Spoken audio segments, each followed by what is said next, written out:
Tem gente que sorri só pra ninguém perceber o grito que mora dentro. Gente que se levanta todos os dias travando batalhas silenciosas, que ninguém vê, que ninguém imagina.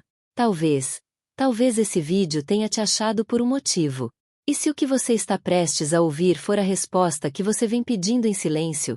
Uma história que pode ser mais sua do que você imagina. Antes de seguir, respira fundo. Porque isso não é só sobre uma mulher, é sobre dor, fé, e um amor que renasceu no lugar mais improvável. Fica até o fim. É por você. Inscreva-se no canal e ative o sininho, porque entre uma história e outra, você pode acabar se encontrando. Ela olhava pela janela com os olhos vazios, como se esperasse algo que nunca chegava. Por fora, o mundo seguia. Risos, passos apressados, vida. Por dentro, tudo era silêncio.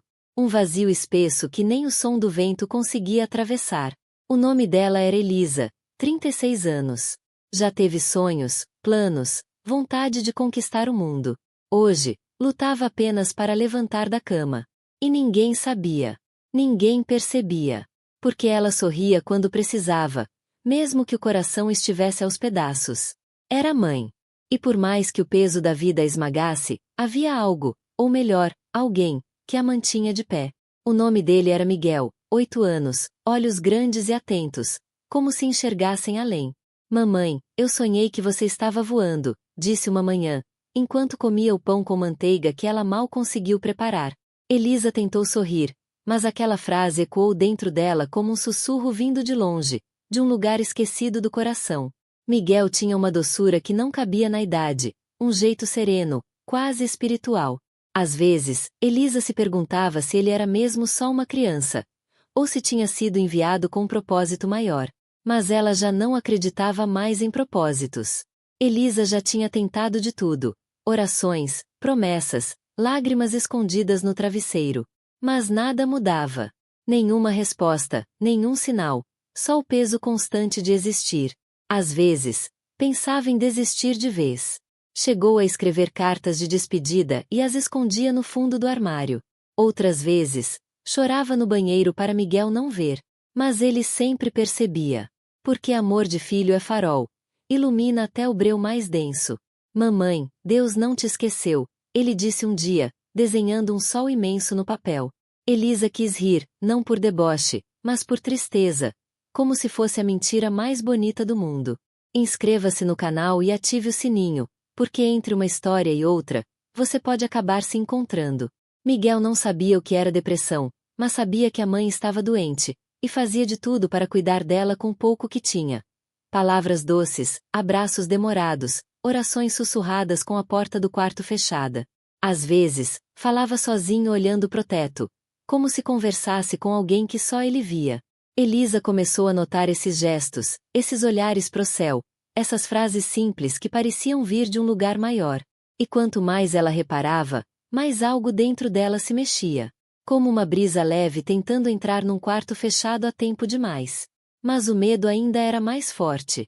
Numa madrugada qualquer, Elisa acordou assustada após um sonho estranho.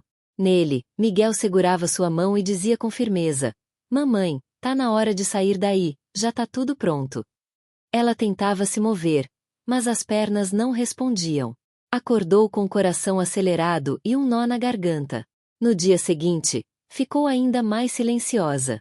Miguel notou, sentou ao lado dela e, com a cabeça no ombro da mãe, disse com suavidade: Deus quer falar com você, mas você precisa deixar.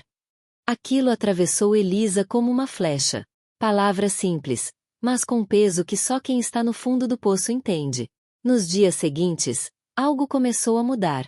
Lentamente, como uma luz fraca tentando atravessar a escuridão.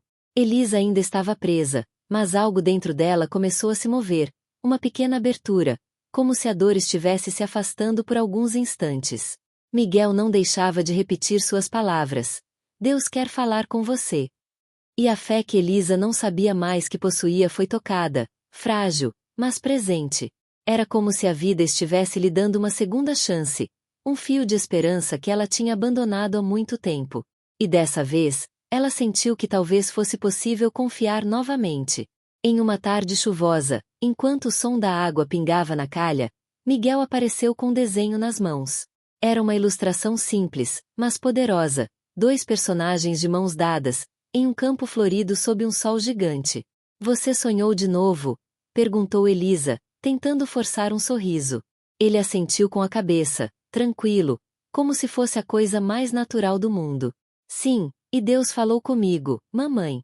Ele disse que já está tudo preparado, só falta você abrir a porta. Elisa sentiu um arrepio, como se aquelas palavras tocassem algo guardado nela, esperando ser despertado. Naquela noite, enquanto Miguel dormia, Elisa ficou na varanda, olhando para o céu. O vento leve batia em seu rosto, e as lágrimas começaram a cair silenciosas, como se a dor estivesse se derretendo aos poucos. Se o Senhor ainda me escuta, me dá um sinal. Estou cansada, muito cansada, sussurrou para o vazio. E o inesperado aconteceu. Não foi uma voz, nem um milagre visível, mas uma sensação de paz. Uma leveza, um alívio. Era como se alguém estivesse segurando sua alma no colo por alguns segundos. No dia seguinte, Elisa acordou diferente.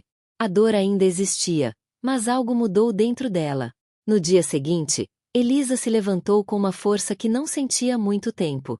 Fez café, arrumou o cabelo e, ao ver Miguel acordando, disse: "Vamos dar uma volta."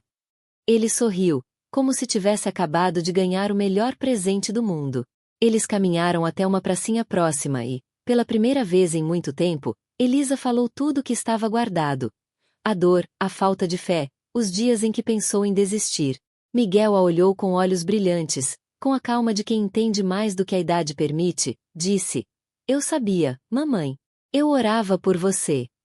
Inscreva-se no canal e ative o sininho, porque entre uma história e outra, você pode acabar se encontrando. A jornada de Elisa não foi fácil, e a dor não desapareceu da noite para o dia, mas algo se transformou dentro dela. A fé, que ela pensava ter perdido, renasceu de uma forma suave, como a luz que quebra a escuridão lentamente. A cada passo, ela percebeu que não estava mais sozinha. Deus se manifestou de forma simples e silenciosa, através do amor incondicional de Miguel, que, com sua pureza, foi a ponte que a conduziu à cura. Elisa aprendeu que, muitas vezes, os milagres não são grandes eventos, mas gestos pequenos e silenciosos que nos tocam no momento certo.